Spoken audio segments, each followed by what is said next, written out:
참 예수님, 오늘은 4월 28일 부활 제3주간 금요일입니다.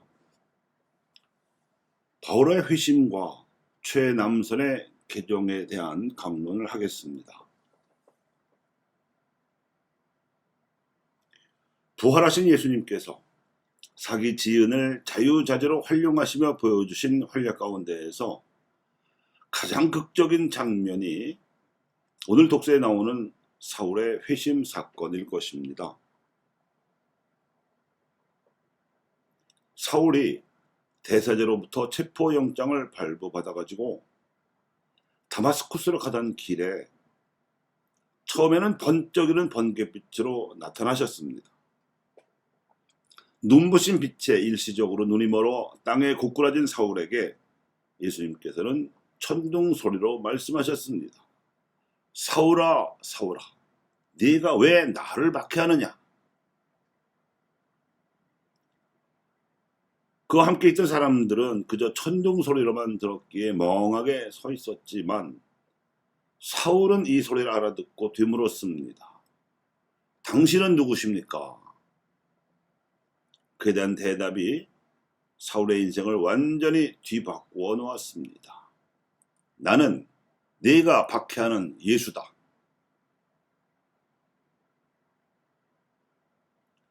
이 당시까지만 해도 사울은 율법에 맹목적으로 열성적인 바리사의 유다인이었으므로 예수를 하느님을 사칭하고 성전의 권위까지 모독한 한낱 거짓 예언자로만 생각했었습니다.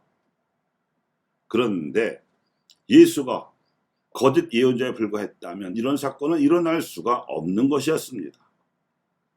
번개 빛과 벼락 소리도 충격이었지만 그 안에 담긴 의미의 충격이 더 컸습니다.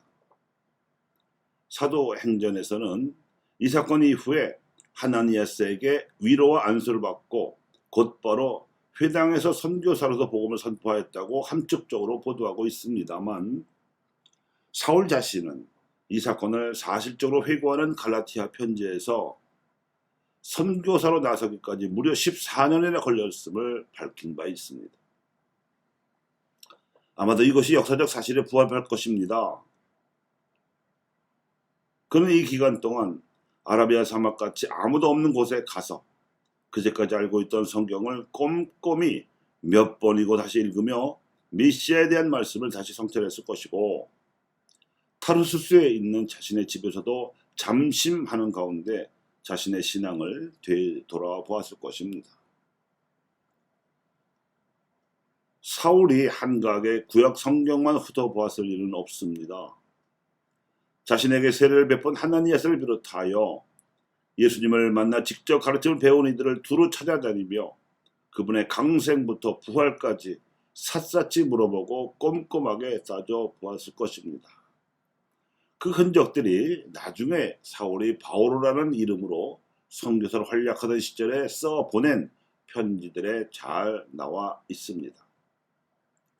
그렇게 해서 그는 초대교회 신자들이 공유하던 전성을 배우며 물려받았을 것이고 이 전성을 나중에 자신이 만난 예비자들에게 전해 주었을 것입니다.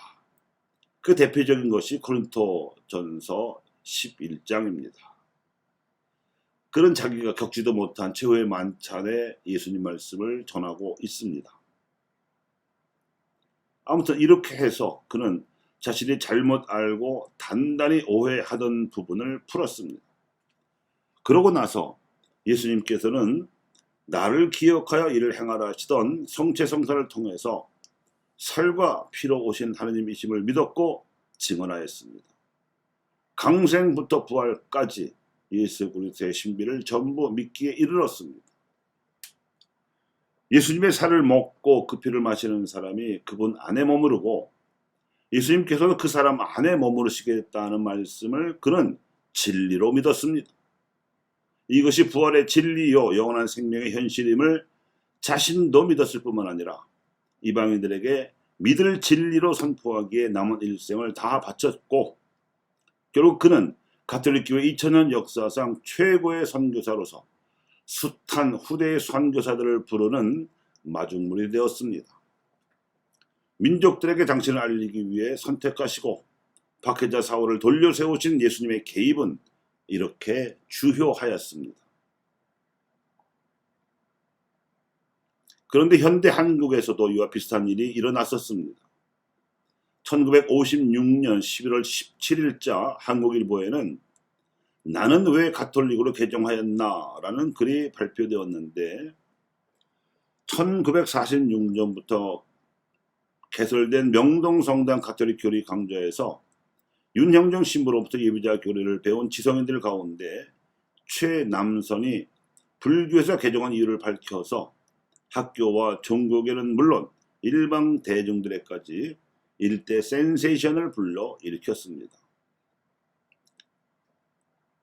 그는 벽초 홍명희, 춘원 이광수와 더불어 일제강점기 시대 조선의 3대 천재로 불리었던 학자요 문필가였고 1919년 3.1 만세 독립운동 당시에 독립선언서를 기초하기도 했습니다.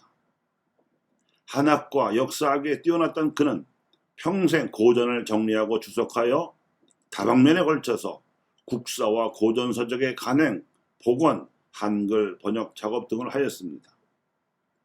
독립선언서에도 그의 역사의식이 듬뿍 담겨 있거니와 1927년에 단군을 시조로 한 고조선이 우리 민족 최초의 국가임을 밝히는 불환문화론을 발표하여 우리 민족의 주체성과 역사의식을 고취시키고자 노력하였습니다. 이는 그가 남긴 수많은 업적 가운데에서 한국의 문화사적 이해에 있어서 가장 두드러진 업적입니다. 동북아시아 문화권 속에서 한국 문화의 위치를 고찰한 것이기 때문에 그렇습니다. 조선을 통하여 보는 동방 문화의 연원과 단군을 계기로 한 인류 문화의 일부 측면을 고찰한 이 논문에서 그는 우리 민족 문화의 기원을 제시하고자 했던 것이었습니다. 그 요지는 단군이 지녔던 신앙은 한국에 국한된 것이 아니라 그가 불한 문화권이라고 주장한 동북아시아의 넓은 지역, 즉 고조선의 강력에 공통적으로 존재하고 있다고 믿었습니다.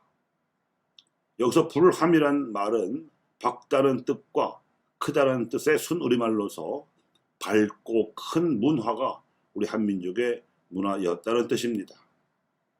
당연히 그의 이런 문화적 시도는 그가 작성한 독립선언서에 담긴 사상과도 괴를 같이 하는 것으로 보여지는데 일제는 고조선의 역사를 지워버리고자 단군의 역사를 한낱 신화로 격화시키려고 획책하고 있었기 때문입니다. 육당 최남선의 이러한 노력은 이벽 세례자 요한이 일찍이 마테오 리치의 천주 시리를 접하고 나서 이 천주는 그보다 훨씬 더 오래 전에 우리 민족의 단군 역사에 이미 숭배되고 있었던 바를 알고 천주교 신앙 운동을 벌인 노력과 괴를 같이 한다고 볼 수 있습니다.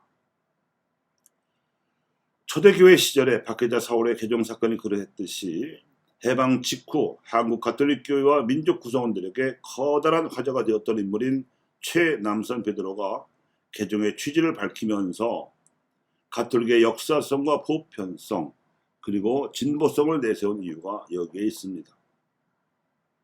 말하자면 예수님의 강생과 부활이 민족의 역사 안에서 뿌리 내리고 꽃 피워 열매 맺기를 소망한 것입니다.